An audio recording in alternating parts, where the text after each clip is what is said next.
Today we are going to learn shortest seek time first algorithm, which is also known as SSTF. In the last lecture we have seen first come first serve algorithm. So the same problem we are going to take and solve uh, with the help of SSTF algorithm. So here in the last lecture we have seen this problem.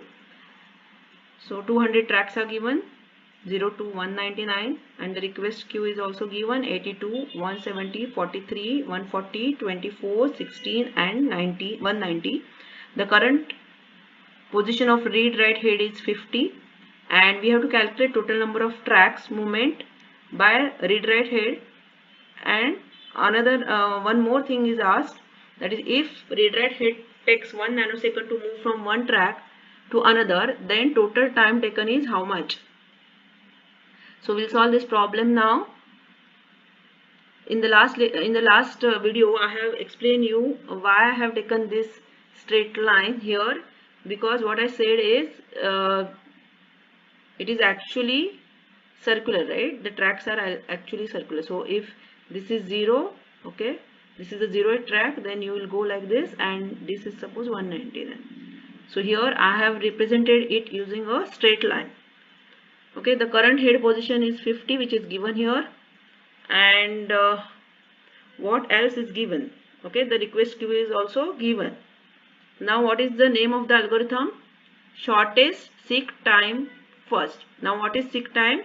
Seek time is the time required to reach the next track from the current track.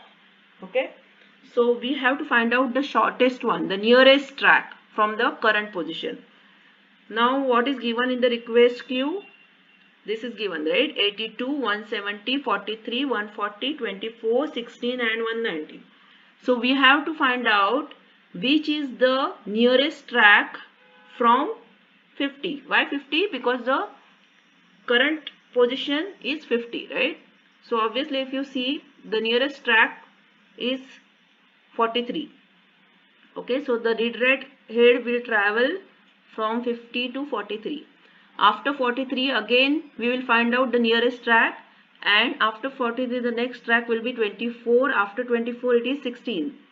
Now after 16 how many are remaining? 82, 170, 140 and 190. So which one is the nearest? 82 is the nearest. Now here at this position the direction of the head will change and it will go to 82. After 82 it will go to 140, then 170 and then 190. Okay, so we are going to use the same formula which we have seen in the last lecture.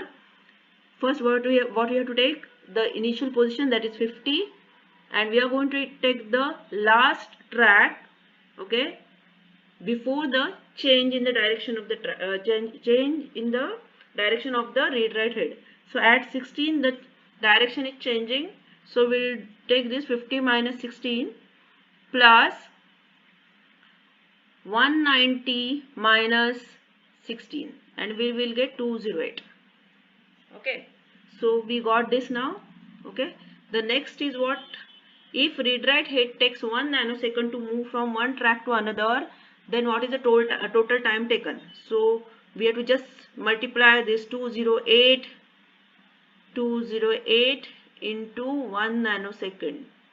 So total time taken will be 208 nanoseconds. Okay, so this is very easy. Now we will see what is the disadvantage of this algorithm. Now there will be a starvation. Now what is the meaning of starvation? Suppose we have a request queue like this, 40, then maybe 61, then 30, 20 and 10. Okay, and the current head position is 50. Okay, so after 50 obviously track will go where? To 40. Okay, after 40 it will go to 30, right? And then maybe 20 and then 10 and then it will go to 61, right? Then what is happening? 61 has arrived immediately after 40, but the read write head will go to 61 at the end. So this is called as starvation. So this is one problem with this algorithm. Okay, and another problem is what? Every time, okay, every time there is a overhead of calculating the nearest track. Okay, so we have to sort it every time, so that is a overhead and this is a disadvantage. So there are two disadvantages of this algorithm.